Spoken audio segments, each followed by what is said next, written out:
But I really don't have any regrets. I really don't. I've lived exactly how I've wanted to.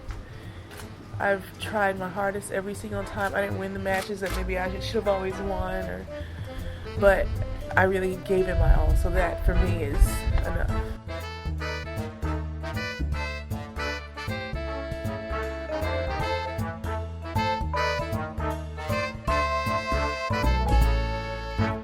Hello everybody, welcome back to The Body Serve. I'm Jonathan. And I'm James. I am back from my third US Open. Third annual. Welcome back. Came back on Thursday. You got to see days 1 to 3. Correct. Which is with the same schedule we did last year. Yeah. I don't know how people do I'm going to the US Open for 2 weeks. Wow. Bless you. There's the cost. And then there is the emotional and physical toll of going to the tennis and dealing with crowds and heat for 2 weeks. That is beyond my bandwidth. Yeah. Is that the title of the episode? Beyond the bandwidth. Beyond my bandwidth. I don't know. How this episode will work is we'll talk about some of the big themes of that first week on the grounds. The crowds, grounds passes, the heat, stuff like that. We'll talk about kits. We'll talk about some of the highlights of the first week play for us. Okay. Yeah. I guess for the first little section, I'll just kind of quiz you on your experience. Okay. I hope that people are interested in what it's like being at the US Open or comparing experiences if they've been before. Proceed. A lot of people saw pictures of the crowds and were like, this is unacceptable. Yeah. This is untenable. And so I want to understand your experience actually being there. Well, part of it was I sent out a couple pictures on social media when I was trying to enter the grounds for a night session on day 2 on Tuesday. I'd never, in the 3 years I've been there, had just a night ticket. If I went to a night session, I had a day ticket and then I had a night as well, so I wasn't trying to re-enter around that time. That was wild. How long do you think it took you? About 40 minutes. Really? Which it felt like it would take longer, based on the crowds that were lining up. As always now, with every slam, we get the news on day 1. Wow, the biggest crowd ever at this tournament. And this year it was something like 74,000 people on day 1. And I saw the number... And I was curious earlier in the day what the number would land on, because for me, it did not feel as busy as last year on day 1. This is the third day 1 that I've been to. The first year in 2022, I really wasn't plussed by it at all. Last year, it felt oppressive. Last year, I came away from that experience thinking, this is untenable what the USTA is doing. Now, this year, the number was even higher, but I think because of the changes that were made into how people can enter matches, it made a difference in what it actually felt like on the grounds. So while there were more people there, you didn't wait as long to get into matches. On most courts, if there was an opening to get up to the higher areas, they would let you in after each game. Sometimes, on court 7, I got in even while play was going on, which never happened before. I don't even think last year I even got into court 17 once, because the lines were just so long, and I was not going to wait through 2 to 3 changeovers to get in. And so the net effect is you have a lot more free movement on the ground, and the inverse of that, the inverse effect is once you're inside a court, you don't feel like you need to be trapped the whole time, lest you can't get back in. Right. So if I'm on court 17 and I watch a few games and I'm like, well, let me go check out what's going on court 5 or court 6, and I'll come back maybe. I feel assured now that I can probably get in, unless it's like Wawrinka playing or something. Somebody, or Monfils and Schwartzman playing on grandstand. Or last year when Andy Murray was on the grandstand, and that was impossible to get into. Right. And so with the assurance that you can get into stadiums more readily, and people aren't just hanging around waiting to get into places, that kept the crowd flow going. It also limited your frustrations while being on the grounds, because you haven't just wasted 30 minutes trying to get in somewhere. Yeah, I found last year, like the traffic jams that it causes outside every single court, having to wait sometimes 15, 20, 25 minutes if the length between changeovers is long, it was really, really unpleasant, and it causes a lot of tension and a lot of conflicts between people online, between the supervisors and the people waiting or the volunteers. There were some near like screaming matches right outside certain courts. Because they're drunk people. They're all these dude bros who are collecting their Honey Deuce cups. You see them walking around like a point of pride. They've got 5 cups stacked, and they're drinking the 6th one from the top of it. Yeah, but it's not all that. Some of it is like people are just rude or want to push to the front of the line. Every line that you're in, somebody's trying to cut into it. Right. And so invariably, if your frustration level rises, this will boil over, right? That was less of an issue this year for me. Personally, maybe that was not the case for other people.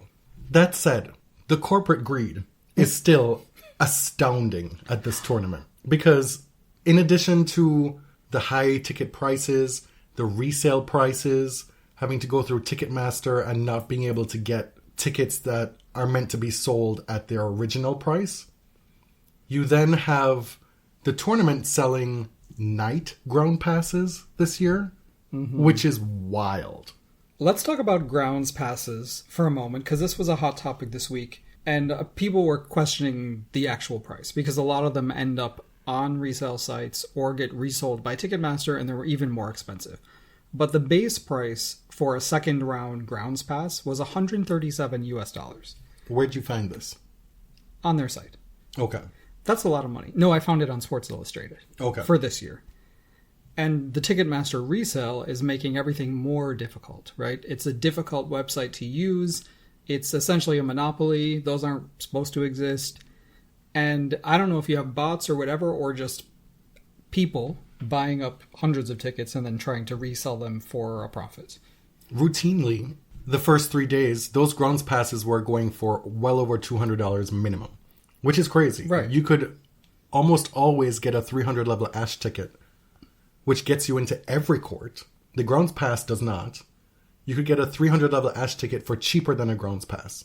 Yes, so we've always recommended to people buy just a crappy ticket in Arthur Ashe Stadium, because it's going to be cheaper than a grounds pass most of the times. But the grounds pass at the US Open is actually quite valuable. It right? is. You can get into every single court except for one, which is different than all of the other slams. And I know you challenged me on this privately, but while $137 is still a lot of money, I think it's a pretty decent value still on the first 4 days when you get to see first round and second round matches, because you get access to a lot. You do. You also get access to spending $20 for chicken fingers. 18. An extra $1 this year for the Honey Deuce. Why? Why did that need to go up $1? Because when you sell, 500,000 of them, that's $500,000 more. They're going to test what people are willing to pay, right? But by comparison, the Wimbledon grounds pass, which is what you get from waiting in the queue, costs £30. But the drawback is that you do have to spend your time queuing. At the Australian Open, their grounds passes early on cost $59 this year. And that's equivalent to about $40. So the grounds pass at one time was meant to be a bargain, right? It was meant to kind of help fans out who maybe don't have $200 to spend. Yeah, so when you make that comparison and lay it out like that, it is exorbitant. It is, but the US Open knows that people are going to spend pretty much, I mean, they're like testing what are people willing to give us. But the US Open is not any longer for working class people. When you buy that grounds pass, when you buy a day ticket, especially early in the tournament, you can stay on site the entire day. Oh, yeah. So you can be there from 11 a.m. first ball until midnight last ball on Armstrong, if you like. Mm-hmm. Or you can forget about the show courts and just hang out on 12, 10, 5, and 6 at night. Because those courts, all the courts have lights on them. What they're doing this year now is that they're having night grounds passes. So you have people who don't have to leave the site with their day ticket. Mm-hmm. Nobody has to leave. Nobody has to leave. For all tennis tournaments, it's like this delightful loophole. It's like you've beaten the system a little bit, Right. you know? And so now you're getting a whole bunch of other people with grounds passes at night to clutter the place even further. Right, and those people are entitled to be there because they spent their money, right? Right. On top of that now, you have this $25 grounds pass that's being sold for championship weekend on September 7th and September 8th. Right. And it's been called some kind of fan experience where you get to watch the matches from the big screen, presumably by the fountains outside of Arthur Ashe or what have you. I don't know if they're going to do something different, create some other big screen experiences. And then they're going to cap it off with an after party and some kind of performance situation from somebody I've never heard of, because I'm now too old to know or care. Okay. So it's like a Henman Hill kind of thing. Right. But I'm surprised they didn't do that before, actually. Money is being made hand over foot. Fist. Hand over fist. I don't know what that means. At this tournament. The other issue in the time that I was there was the heat. Last year when we were there, it was pretty comfortable. The weather was perfect. Temperature-wise. Yeah. Mid to low 70s most days. This week, on day one, it was hot. By like midday, I had to take a little bit of a break and go sit down somewhere and wonder, what is going on? Why am I so affected by this? And then on day 3, we all knew it was coming. We saw the forecast. It got up to like 93, 95 on that day. I entered the grounds and I walked to grandstand and I was pretty much soaked through my shirt at that point. Luckily, the day before, some company was giving out free paper fans. Okay. And I literally gave myself carpal tunnel because the entire time I was there for like 7 hours on Wednesday, 80% of the time I was fanning myself in order to keep myself dry. And you know, the Northeast is not only hot in the summer, it's very humid. It's really unpleasant. I don't know how the players did it that day. 95 degrees is just unbearable. And I know it gets even hotter in other places, but I personally don't want to be there if it's like that. You were there to watch tennis as well. Yes. So what were some of the standout moments for you? As with most times I'm at tennis, the standout moments happen outside of the main show courts. So on day 1, I saw Taylor Townsend play Italian fascist supporter Not Trevisan. Not my favorite. Martina Trevisan. And on that court, the atmosphere for a Taylor match in the US did not disappoint. If you ever get to watch Taylor Townsend at a tennis tournament, go. Even if you're not a huge fan, it's just a different atmosphere. And so Taylor is winning this match. She's up. She's got the crowd in her hands. We get to the end of that match and she has break points or match points maybe. And she's returning. And the crowd is starting to really amp up the support. Taylor is not looking at the crowd. She's looking squarely at the opponent, at Trevisan, who's getting ready to serve. And the only thing she does to interact with the crowd is to not even lift her hand, but turn her palm over and motion with her fingers like you're telling somebody to come to you. But it's so subtle, and if you blink, you miss it, but nobody missed it. Everybody was paying attention to her. Everybody got it. And the support just built and built and built from that one little gesture. And I sat there and I thought to myself, wow, this is what she has in spades that so many of the other women don't. This cool factor that must be the envy of so many other players. Because, let's face it, tennis players, a lot of them, are dorks. They're often cringe when they try to be cool. It doesn't come effortlessly to them. And frankly, I would be the same if I were a tennis player. You know, if you or I were tennis players, we would be so cringe. Well, and also I wouldn't want that. I wouldn't want to be a star, right? And a lot of people just become stars because they're talented, not because they want to be famous. Right. And so that little gesture, I just sat there and giggled. She just has a lot of riz. Yeah. She has so much charisma. And then the other moment was on Wednesday, the heatwave day. I just hid for like the first 3 hours I was there, tried to stay hydrated, and then I finally re-emerged at like 4:30 to actually sit in on matches rather than just watch from afar and, keep it moving. Do you have advice about where to go when you're trying to hide from the sun? They have these 2 fog stations where they have 4 blowers in each station, and you just walk by and it refreshes you. Right. There's that. Drink a lot of water. There are water fountains that you can find. One's by the back end of Court 17. They have them in Ash. They have them other places, but you still have to know where to find them. Mm-hmm. Definitely if you're going for the first time, check where those are so you know.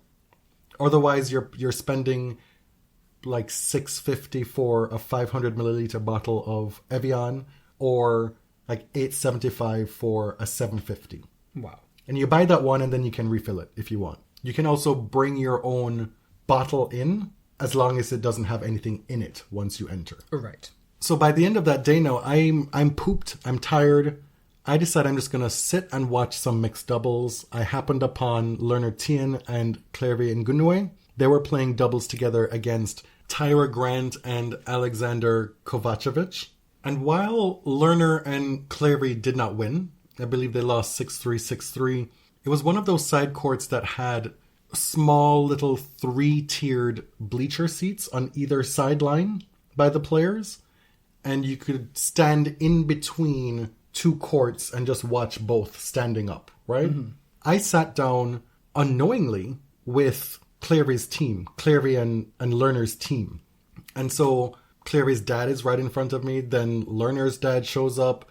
One of the Jenkins brothers sits down right beside me. Eventually, Zena Garrison shows up. And you get to see how this whole team aspect functions, not just in a match, but with an up-and-coming player, two really young players who are thought to be 2 of the brightest talents in American tennis, the next gen almost, Mm-hmm, mm-hmm.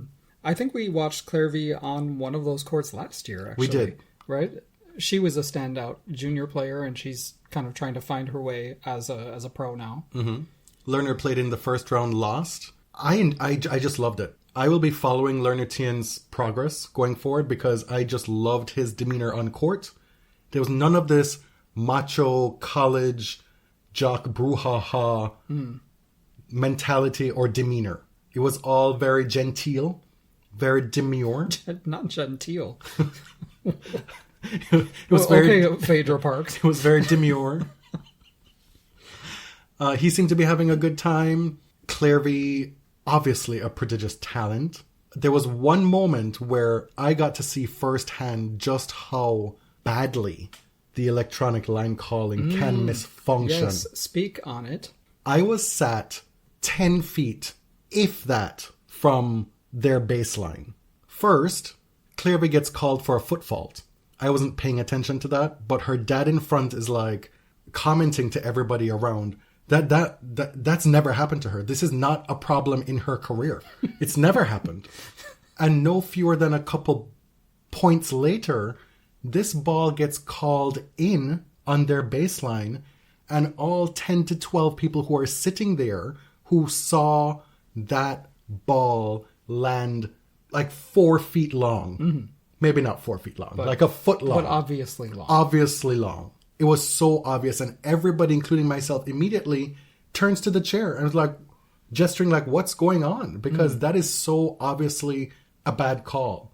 There's no replay, like in that situation. Right. It's an outer court. There's nothing that can be done. But I saw it firsthand that this thing happens. And so how many more times does this happen in the course of a match? Right? Do you just expect it to happen once maybe?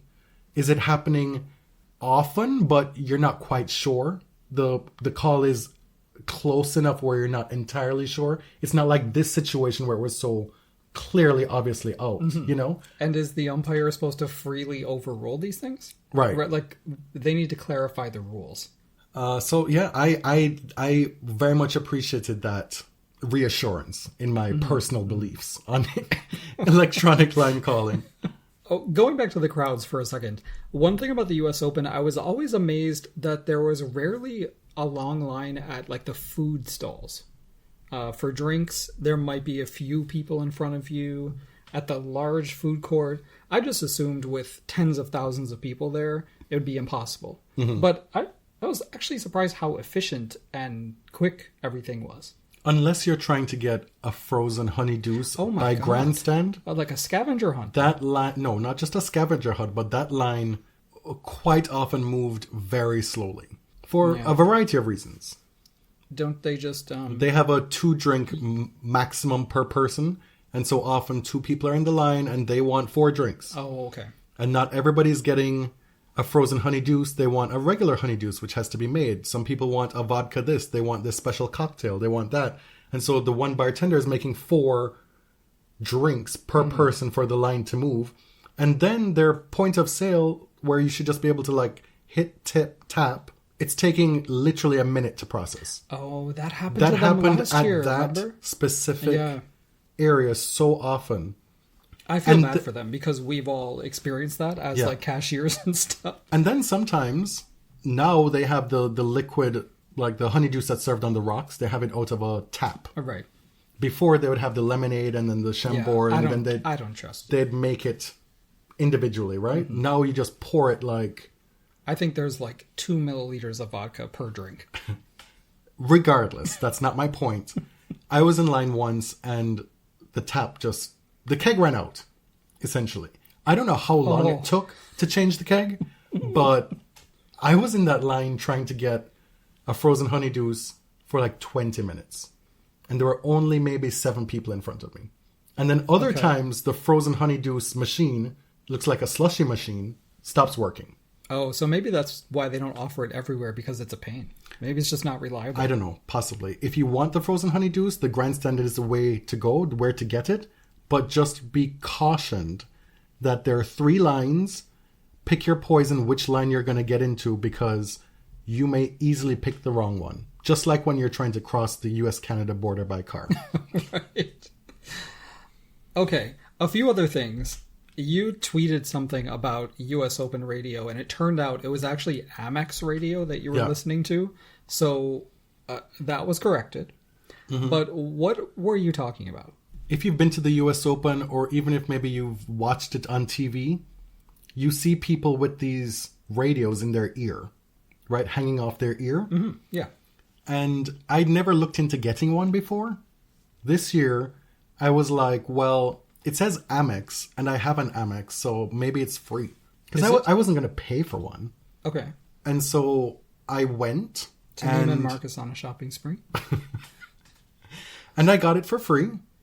And so I was walking around on day 3, finally, listening to Amex Radio, which I didn't quite know at the time that it was called Amex Radio. I didn't know there were like more than one radio provider at the US Open. No, I thought because I was listening to the radio at the US Open, it was the US radio. The US Open radio. That's what I thought. And the US Open radio is the one that you can get like on the app, yeah. Right? Okay. That made perfect sense to me. So I'm on court 17, and I'm watching, I think, Andrei Rublev. And I'm listening to a woman who is interrupting the ESPN feed. And this is where it gets a little bit confusing as to what I'm listening to, because there's like a host and who's directing you to different feeds on different courts. And then they say, well, let's take you back to the ESPN coverage. And at that time, it was, the big talk was the Jovic match, the 16-year-old American who was in round 2. So, of course, young American, 16, she had just beat Magda Linette in the first round. She's taking Alexandrova deep into a third set. That's the big story that's happening on what I thought was US Open radio. So, I guess on a changeover, this voice comes back on and starts to give updates on other courts and says something to the effect of, oh, and we have this tweet from Paula Badosa saying that, oh, actually, it's not Paula Badosa. I'm realizing it's like a Paula Badosa fan account or something. But then continues to read it. So it's a fake quote. Continues to read it. Talking about how the WTA is so trash that if a 16-year-old can take a top 30 player to the limit in round two, like it's embarrassing, then this is tour. embarrassing for the WTA. And I was like, what? So I tweeted, listening to the US Open radio is wild, because this woman just interrupted the broadcast to say that, even after she realized it wasn't Paula Badosa. And so I'm sitting there thinking, wow, this lady really wanted to cook Paula Badosa. Oh, right. She was chomping at the bit. She was like, wow, Paula Badosa said this, I'ma get her. Why, after you had established it was a joke, you would continue to read it? Yeah. So actually somebody from US Open Radio reached out to us via DM. And was like, dude, and was that like, wasn't us. I was like, when did this happen? Who is this? We're trying to investigate. We're mortified. Like, oh God. And so it turns out it was Cindy Schmerler for Amex Radio. A longtime writer for New York Times and other publications. Yeah. I'm saying, if you're established like Cindy, you get a free mistake, maybe once a day. You've put in your time, And the takeaway for me was, why wasn't I listening to this radio the entire time? Because they do little shows. Nick McCarville has a show with Jen Michael Gamble that comes on 6 o'clock every day. And they do a little wrap-up show, Oh, that's cute. And then sometimes if the match that they're featuring is the match that you are at, you can hear the balls off the strings in your ear in real time. It's synced perfectly. Really? Yeah, it was really cool to listen to it that way.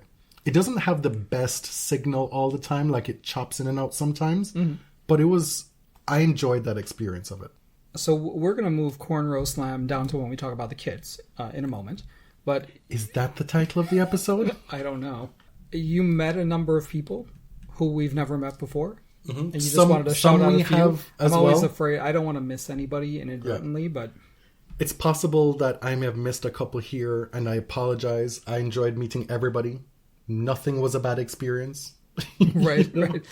Peter from last year, met him again today, met his partner Zach. That was lovely. Had a great time. Monica, thanks for saying hi. If you had stuck around a little bit longer, you'd have seen me lose my shit with trying to leave grandstand. Oh, somebody did. Somebody did as well. Yeah. I'm trying to get out of this sweltering sauna. I have my chicken fingers and fries and a Honey Deuce. Yeah, you love your chicken tendies. I have my tote over my shoulder and I'm trying to get out. And these people, all in one group, are blocking both sides of the railing. I only have 4 steps to get out. And they're taking well over 2 minutes to decide what they're doing. They have not moved. And then so when they have decided, they're going to come into my row. And the dude says to me, oh, I need to move. I need to go here. And I said, well, I cannot move. Well, babe, I can't move. Wouldn't it make sense to let someone leave? Because your wife, your son, your niece, your granny, your dead granny, they're all blocking the way. And then the casket is there. I have to jump over it. I was sweating. In this moment, this is 2 minutes that I'm not able to fan myself. And I feel myself drenching again, Mm-hmm. Anyway, moving on. Other people you met. Yep. Charisse, lovely to catch up again from last year. Cheryl, meeting for the first time. We got to talk a little bit about the Ben Rothenberg situation with racket, which we'll talk about later in the episode, and got a little bit of her expertise because she's a what? A lawyer. Lindsay, thanks for stopping me. And thank you for donating multiple times. We appreciate you. And then on my final night there, I was able to hang out with Graham and Adam at Marie's Crisis. Mm-hmm. That was unexpected and a lot of fun. And long overdue to meet those two. First time taking Long Island Railroad. Country comes to town. We are no longer staying in Long Island City. Listen, you are a Manhattan girlie now. What was I doing these last 2 years? We were saving money, okay? We're being fiscally responsible. I'm sure I could have found a way to make it work for a similar price. Okay. I just assumed it was further, so it would take longer. How foolish. So yeah, fuck the 7 train. Wow. Fuck her drag.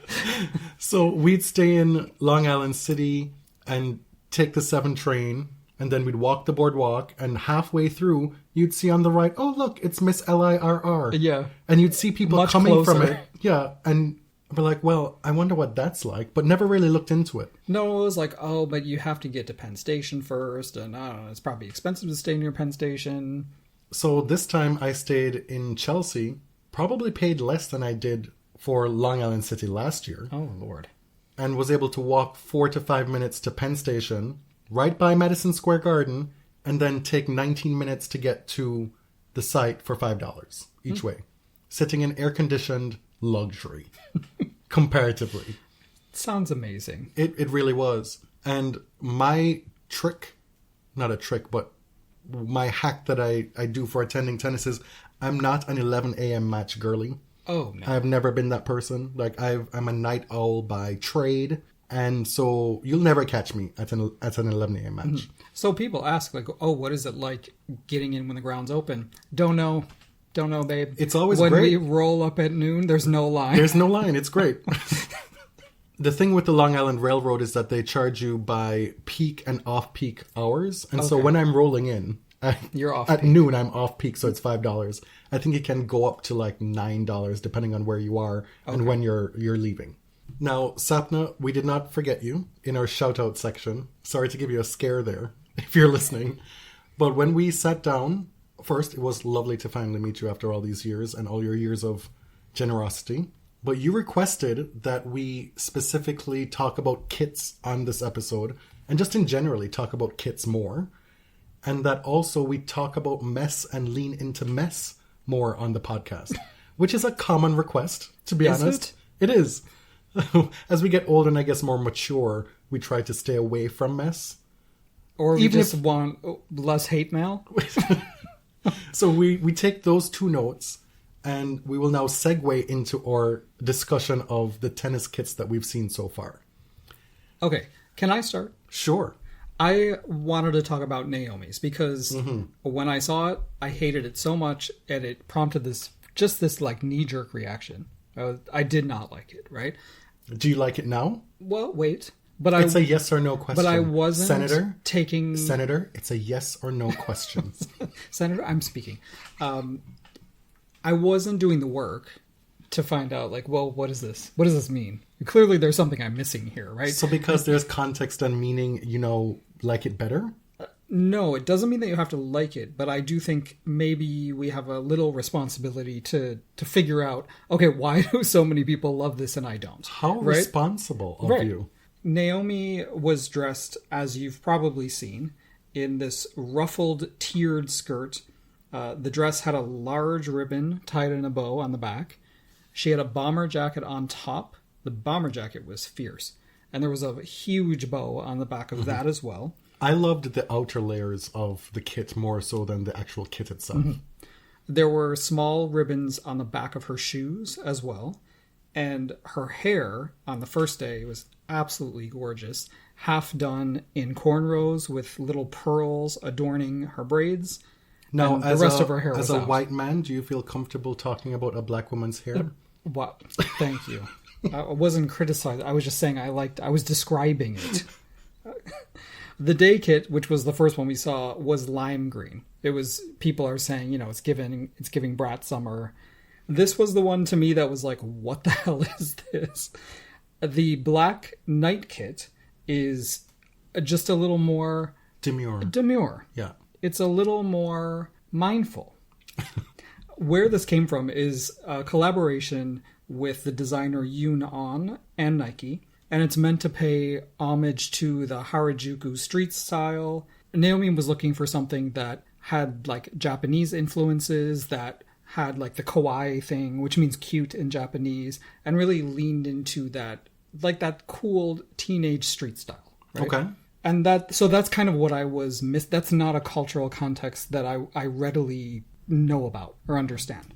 Ngounoue is an American designer. She co-founded this brand called Ambush, and they've done collaborations with Louis Vuitton, Off-White, Colette, and now Nike, of course. And she's known for not having like one distinctive style, but she does a lot with American and Japanese hip-hop influences, a lot of pop art. And Naomi's kit has kind of this mix of this girliness, as Naomi called it, like this kawaii thing, and also this little goth girl influence, which you can see in the black kit. Okay. This kit, as most popular fashion pieces do, elicited varying responses. Because it is bold. Yeah. And so I asked on Twitter, I did a little poll. I said, how do we feel about Naomi's USO kits? 3 options being love, hate, or neutral. We got 440 votes. 54% of respondents loved this kit. 22 hated it, and 24 were agnostic, essentially. And some of the responses, Oni Banks gave a very detailed rundown of how they felt about it. The warm-up fit is fire, the kit, meh, but it's better in black. Hate the bow on the shoes, hate the pearls in the hair, love the cornrows. I actually agree with every single thing except I love the pearls in the hair. I feel the same way. Really? Except I didn't hate it as much as you did. The green kit, it just threw me. Even now that I appreciate the artistry, I still don't like it. But man, Naomi is somebody who, I mean, she has made her kits something to be seen, right? And it's rare in tennis these days when a lot of the major brands are divesting from tennis that a kit reveal is this big a deal. We feared that the kit reveal would die when Serena left. And Naomi is carrying that torch. Michelle Jabeur says, I personally found it absolutely hard, aesthetically, but I love the story behind it, the cultural references to both Naomi and the designer, and that it brings more outside attention to tennis. Courtney Nguyen said, I will vote 1,000 times, boys, and you can't stop me.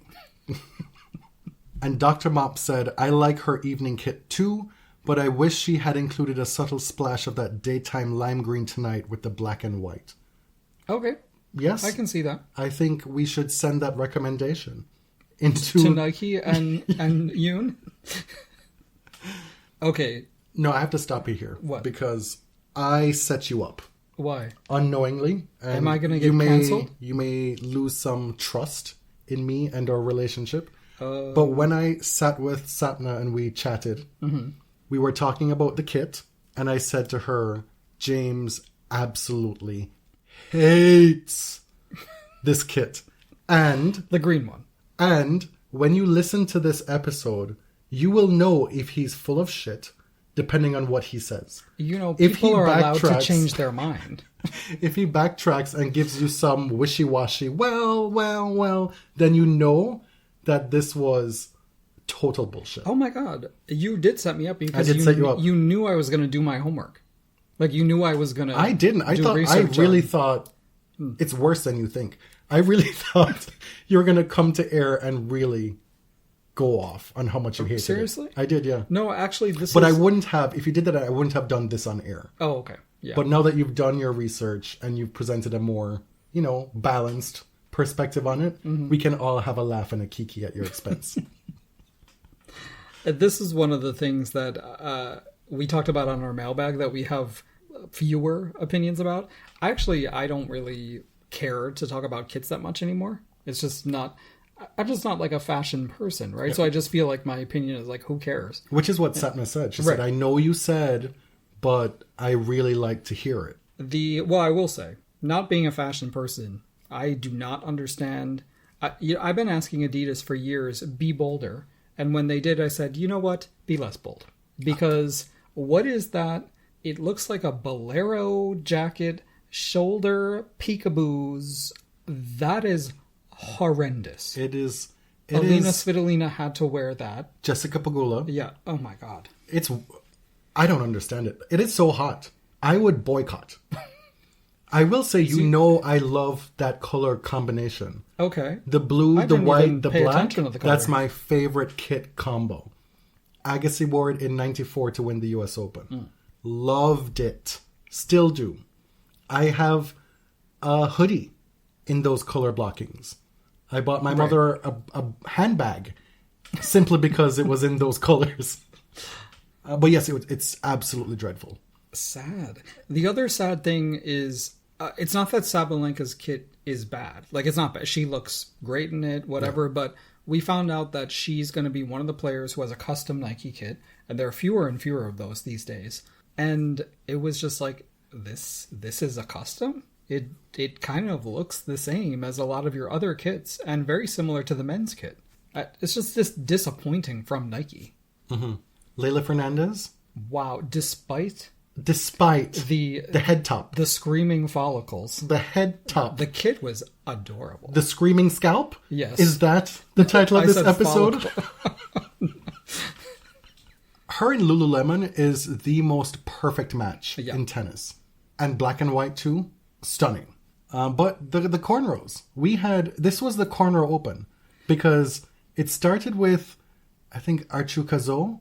Yes. This Frenchman. I think he debuted them even before the tournament, right? And I got an up close and personal look at it. I would not have been at that match, but I said I must see. Especially since it was on an outer court, I could get right up close and personal. And you could see because he is melatoninally challenged. Oh, that's sleeping. Melanin.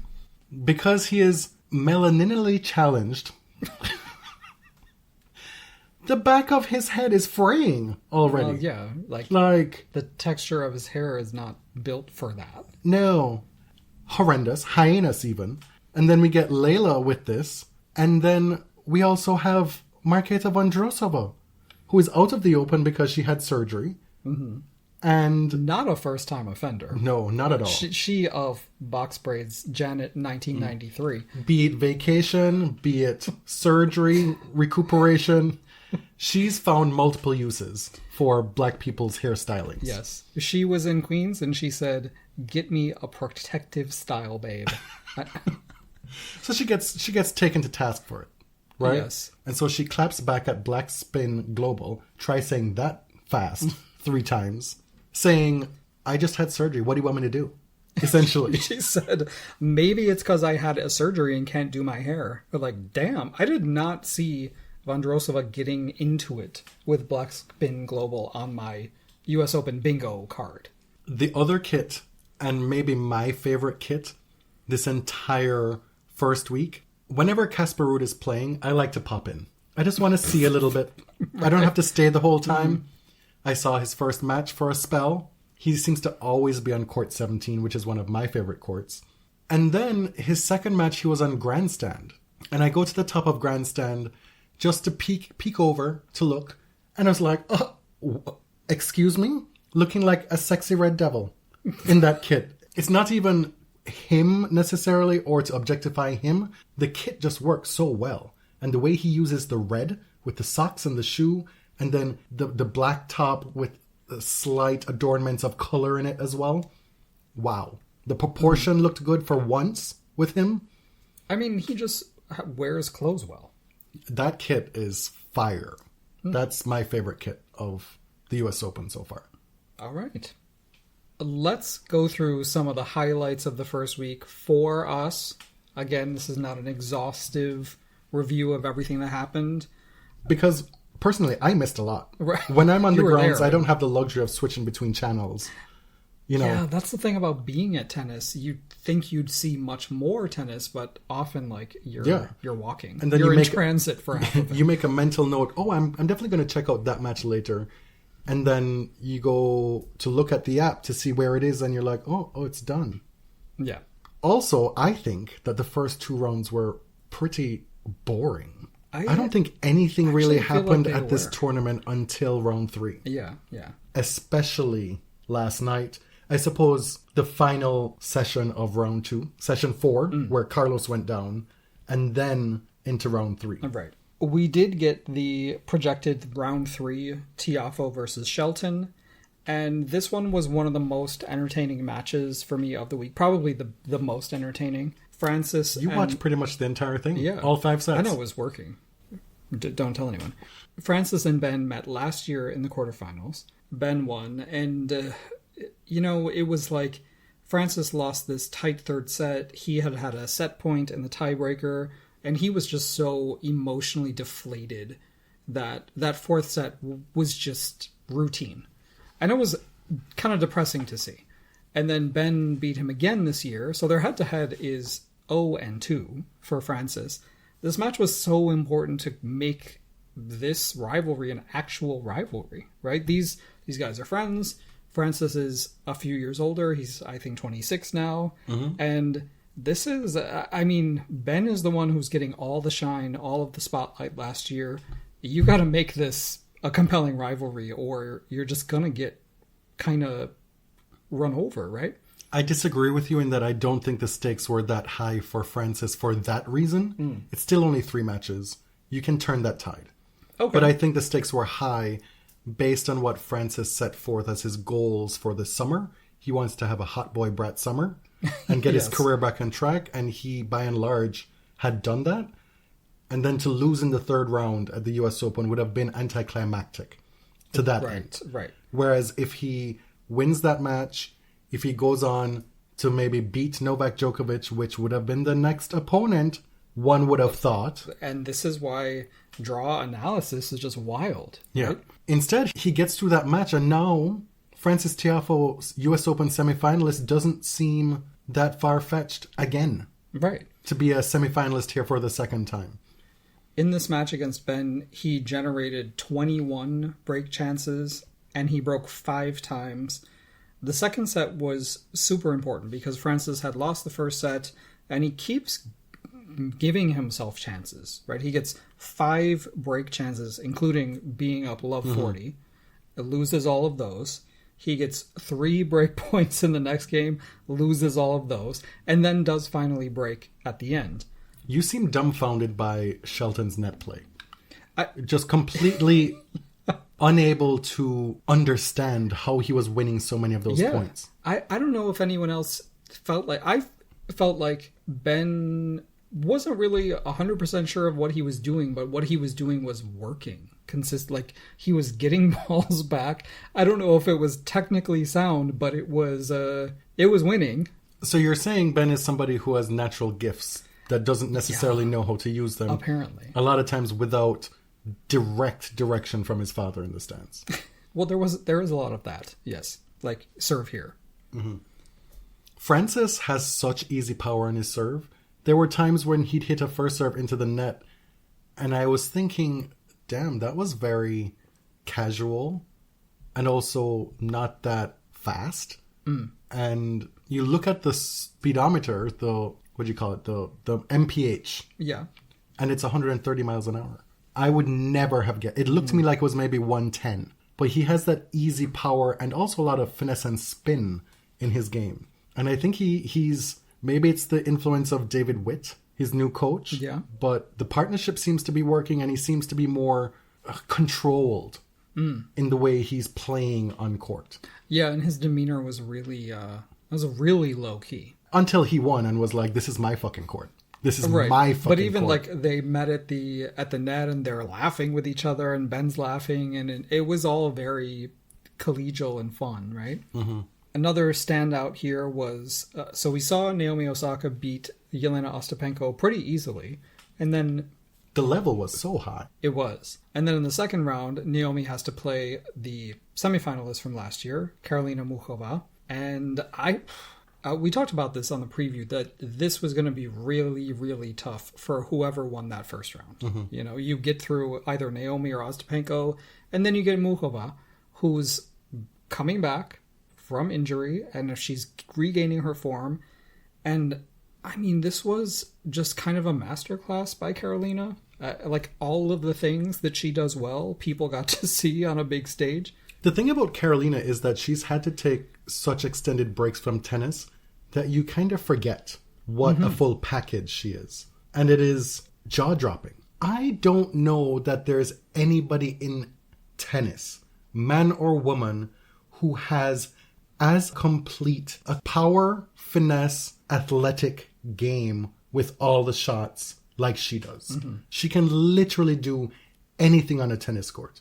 Mind you, it seems to be that the only reason is because she modeled her game after a man. According to Chris Evert. Yeah, we'll talk about that in a second. But she's got a big serve. The movement is peak. The volleys, of course, drop shot spins. She's blasting forehand returns. While the commentators are going on about her finesse and style, she's just like pounding forehand returns. And popping 115-mile-an-hour serves down the tee for aces. So it's a pleasure to watch her. Obviously, a lot of people really enjoy it. And I feel like we haven't really seen it for an entire season, right? It's easy to forget because she has been so doomed by these serious injuries. What you were referring to is that apparently on air, Chris Evert said, quote, she plays like a guy, she wants to play like a guy, the guys have bigger serves than the women, they have better volleys for the most part, they move a little better. And the only reason... I didn't hear this. I think this was in the Potapova match. Possibly. I don't know. I'm listening to World Feed anyway, so I haven't heard Chrissy at all. Ons Jabeur quote tweets Stephanie Miles, who is talking about this, right? Bringing this to people's attention on Twitter. Chrissy then quote tweets Ons Jabeur to say that she apologizes to both. And so how that went down, Ons said, quote, Muchova is an amazing, talented player. She doesn't have to be a guy to have a great serve, volley, or movement. Can we please stop stereotyping by gender? Chrissy says, quote, I apologize if I offended you both. Certainly not my intention. The power, mobility, and athleticism has improved so much. And many women I interview have men idols who they aspire to play like. Again, maybe my delivery could have been better, so sorry. Everybody's mind is going to go to where we most recently saw Chris Evert on Twitter with the Aman Khalif stuff. Mm-hmm. And I think that's fair, right? She's positioned herself as a really important defender of women in sport, but then also saying things that imply men's tennis is way better, and this girl here has modeled her game off men's because that's the ideal of sports, right? Like, what are you doing? And yes, obviously men serve harder, right? Yeah. Men run a 100-meter dash a whole second faster than women. We know. But you can still make the argument credibly that Muchova is the most complete tennis player, period.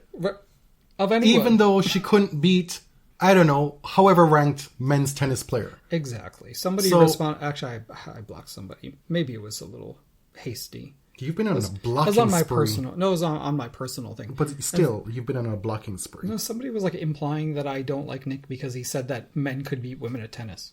Like, are you dumb? I know that's rude, but like, why would I ever second guess that a man could beat a woman at tennis? Obviously, like I get it. You're a learned person. Right. That's not why I don't like Nick.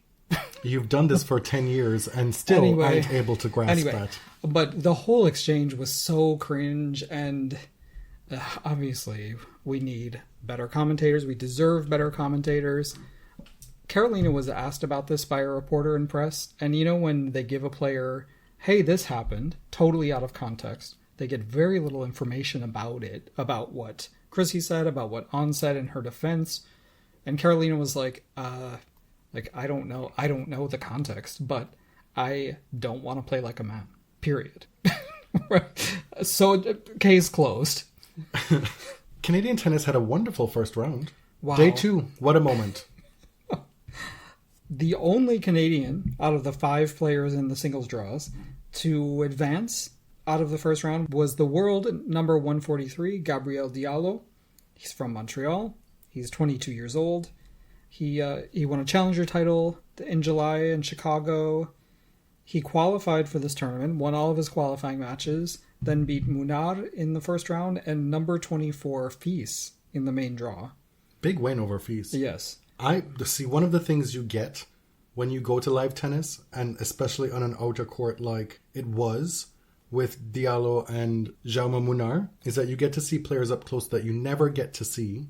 And I'd never seen Munar like that, and I had no idea he was that thick. So that's what you've taken from the US That's what Open? I took away from that match. Also, that Diallo's first serve is the truth, and he has a monster forehand as well. Fils had kind of his breakout here at the US Open last year when he beat number 24 Griekspoor. Now Fils is the number 24 seed going out in the second round to a young guy. Mm-hmm. Diallo, for his troubles at this tournament, he'll be just outside the top 100 when this tournament ends. Ended up reaching the third round and losing to Tommy Paul today. Mm-hmm. Won the first set, ended up being double break up in the fourth to try and even it and extend to a fifth set.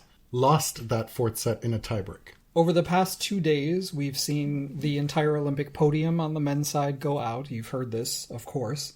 The big news first was that Carlos Alcaraz loses to Botic van de Zandschulp in the second round. Botic, who was interviewed going on court, very straightforward, as Dutch people are. We watched essentially saying he had like no chance. We watched this live. He was like, listen, if I'm going to win this, I need a lot of help from my opponent. He said if Carlos is playing really well, it's going to be tough. And of course, I need to play very well, the best I can play, but I'm going to need some help. And both those things happened. Botic played out of his mind, and Carlos did what he did in that second set against Li Tu in the first round. I watched that second set live, and it was almost as if Carlos was playing with his food. He was doing too much when he didn't need to, and you always got the sense that, especially after he won the second set, that it's going to be fine. Mm-hmm. Maybe he just needs to play himself into some form, some rhythm. That Carlos showed up again in the second round. I kind of assumed after he lost the first set to Botic that he would, I don't know, find something, get serious.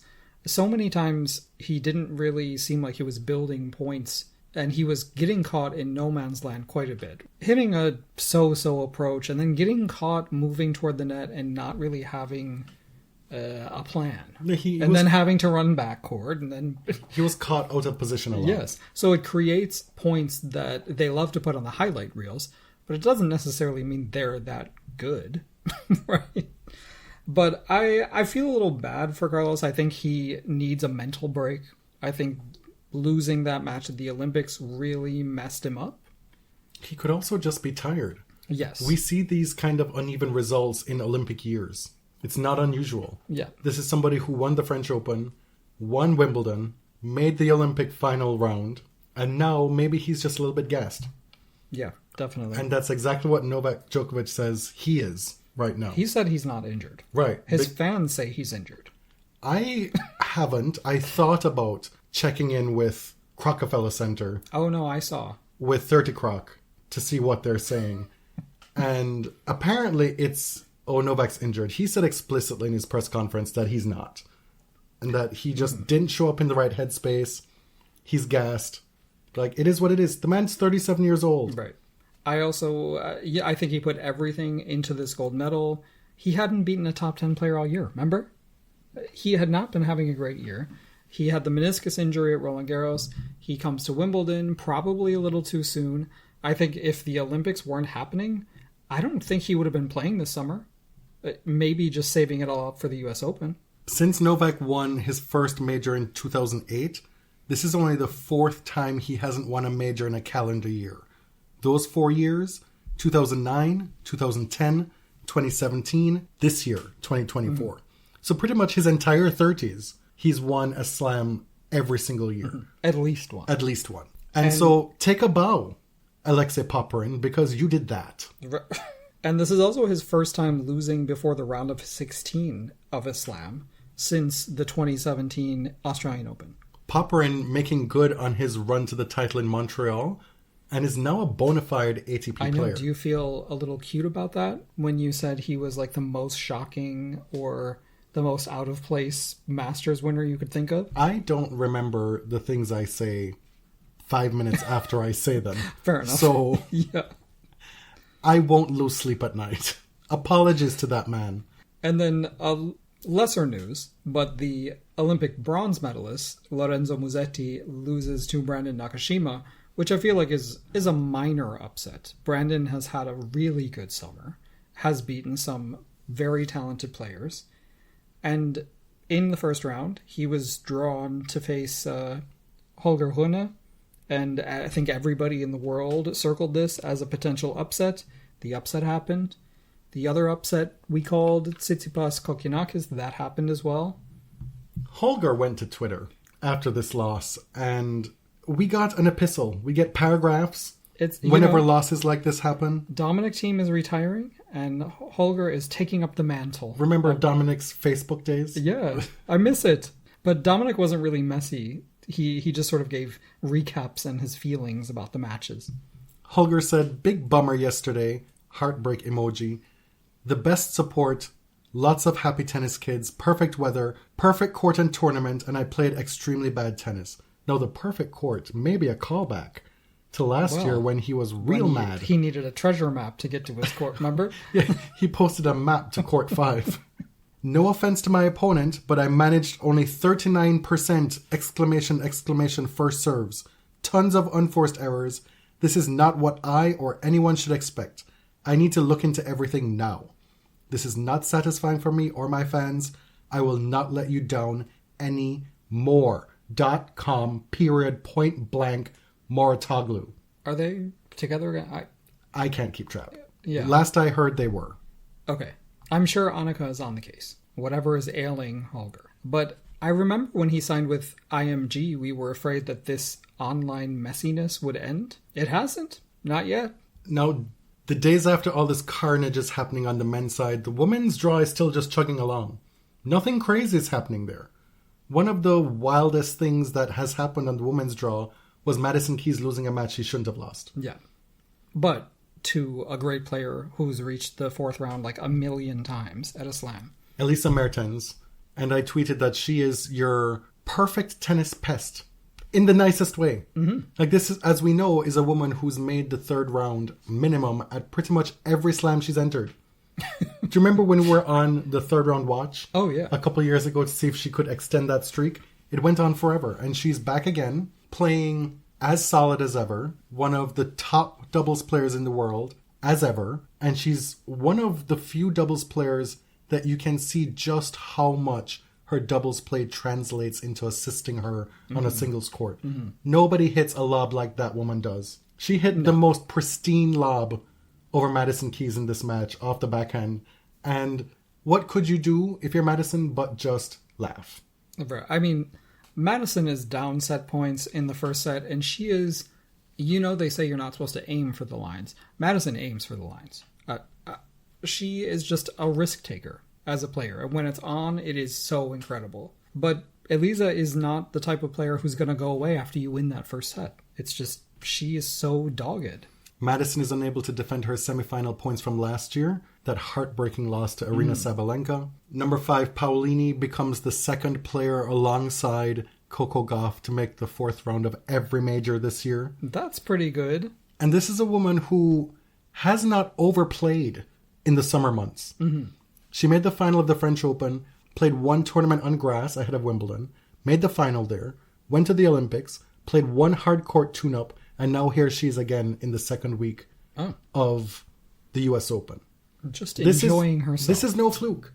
Right. And this is after she gets by a tough assignment in the first round, having to play Bianca Andreescu in the first round. And then today, she takes out Yulia Putintseva, who is a tough out. I know she has a reputation of being a scammer, that she may be a pusher. People have said that about her, but she is a solid tennis player who is playing as well as she ever has right now.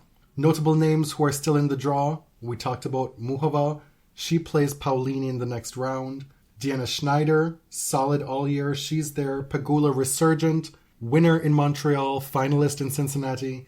She's in the second week. Sabalenka overcame a first set scare last night against Alexandrova. She's into round 4. Coco Gauff, tough ask against Alina Svitolina. Yeah. Still to this day, one of the most consistent performers on the WTA Tour.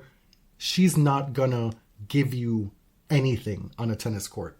And I feel like we downplayed the danger of that third round matchup that Svitolina posed. Coco's draw overall wasn't that tough, but that is a really tough third round. Mm-hmm. Once that match started, I was like, oh no, you in danger, girl. Oh no. She lost the first set and then won the next two. Mm-hmm. So kudos to Coco, who hasn't had a great stretch recently. She's a defending champion, and she's leaning into not feeling pressure at this tournament. Right. Rather than having to defend, she's saying, I'm celebrating and that I did this last year. It might be a trick, but it could work. Olympic gold medalist Zheng Qinwen rolling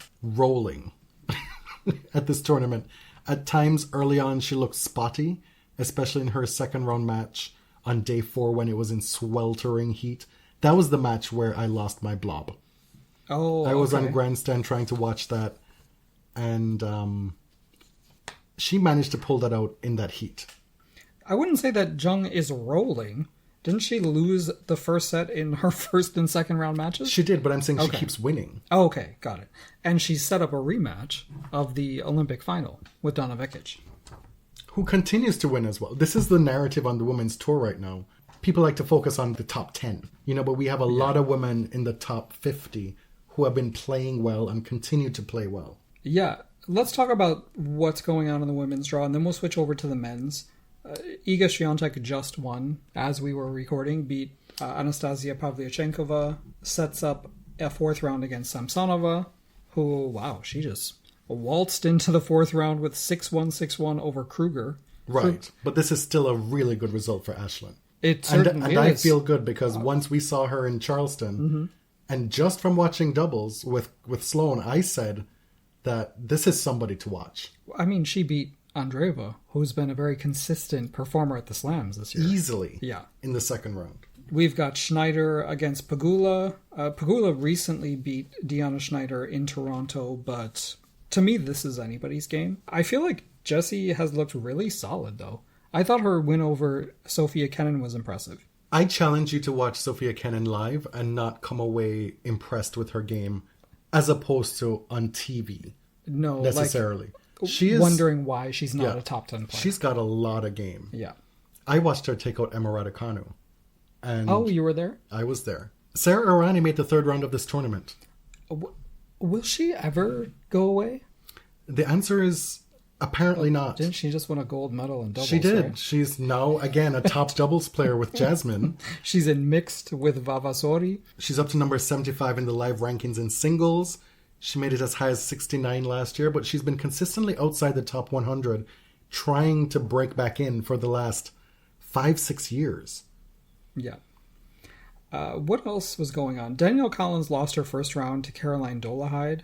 I always associate them, actually, because I remember these two are Americans who went to college, and I feel like they had breakouts at a similar time, back in maybe 2017 or 18. Yelena Rybakina pulled out, seemingly with very little notice. She won her first round against Destiny Ayava, and with the news of her split with Vukov, I thought she looked actually really happy to be here.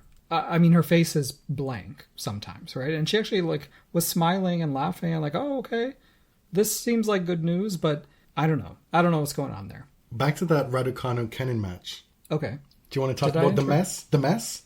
Oh, the little girl thing? Mm-hmm. Where did I put that? Talk about cringe moments in tennis. This was super cringe. Okay.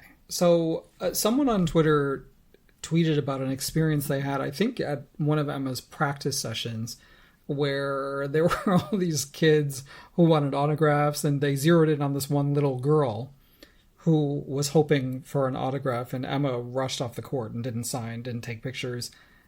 This is kind of her thing, right? She's been called out on this before. She does seem like a player who is gate-kept very heavily by her management. So... Or maybe herself. She's a grown woman at this point. Maybe. But this was going around Twitter. Of course, people were talking their shit. And then later the same day, Emma tweets something about it. If you didn't know the context, the tweet just pops up. And so you don't really know that she was called out about it, right? And so she says, quote, "To the little girl far up in the stands who said I was her favorite player at this morning's practice, I heard you, and it made my heart smile. I'm very sorry I had to rush off after practice and I couldn't see you near the court, but please forgive me, and I hope to find a way to meet you or arrange a signed something or photo." And then she replies to say, Twitter/X, please do your thing and help me find her.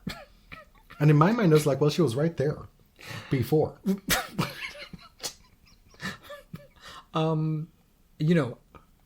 I defended Emma against Judy Murray, but I can't defend this. This is too cringe. Because it was clearly, oh shit, people are roasting me, and now I have to save this. And it looks like it was written by somebody else. It made my heart smile. Are you serious? People don't talk like that. Well. Okay. Back to the draw. Ms. Wozniacki has defended her points from last year. She's back in the fourth round at the US Open. Can we please get her ranking up so we can stop talking about this wild card drama? Well, if she wins her next match, which will come against the winner of Haddad Maia or Kalinskaya, she'll be back inside the top 55.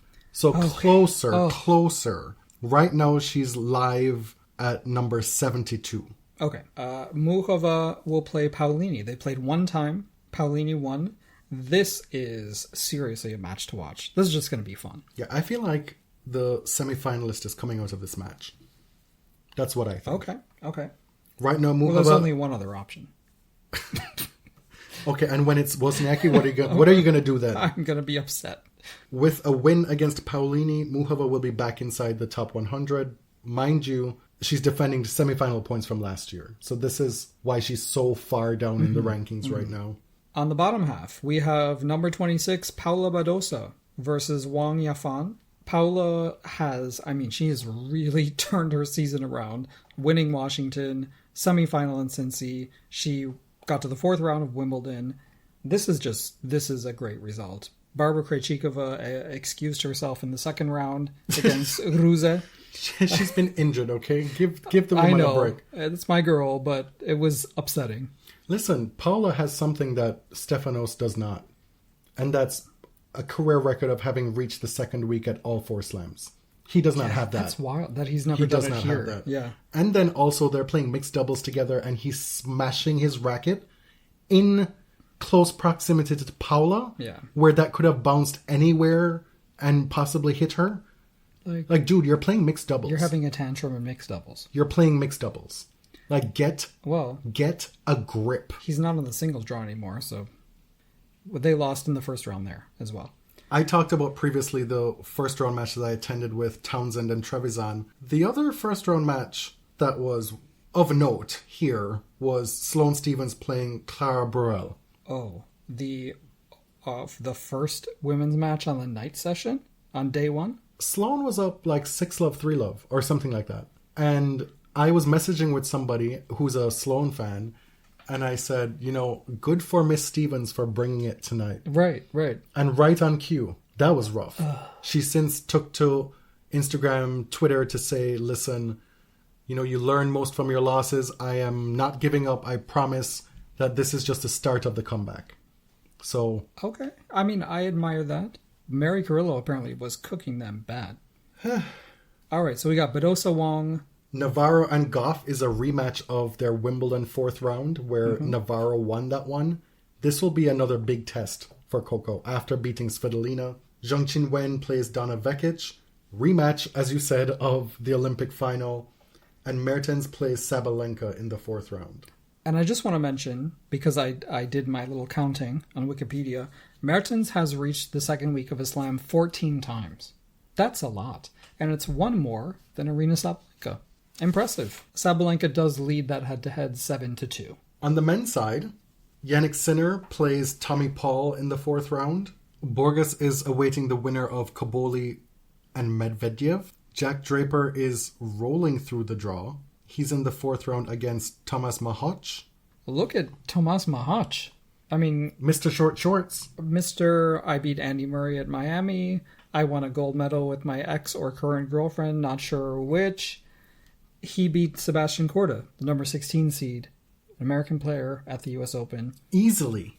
Right. 4-2-4. Jordan Thompson just won his match against Arnaldi. He'll play the winner of Duminar and Dan Evans. And currently, Duminar is up a set and they're in a tiebreak in the 2nd set.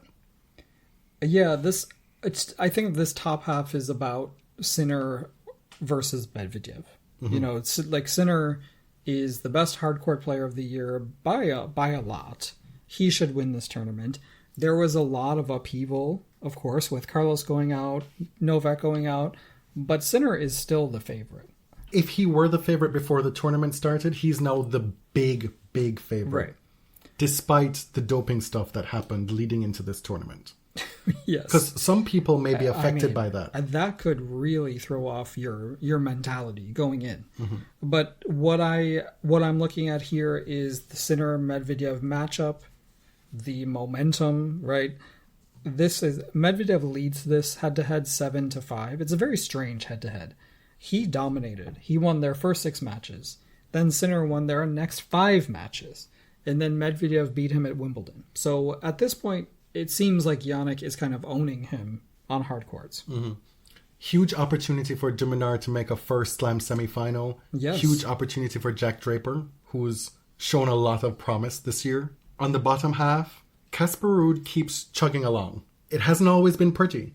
In his last match against Shang, he had to come back from 2 sets down to win in 5. He's going to play Taylor Fritz next.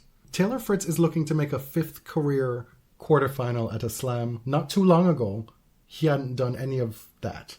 His ranking outsized his performance at slams. But he's building. He's 26 years old now. There are a lot of players in their mid-20s that are looking to have a breakout at this tournament.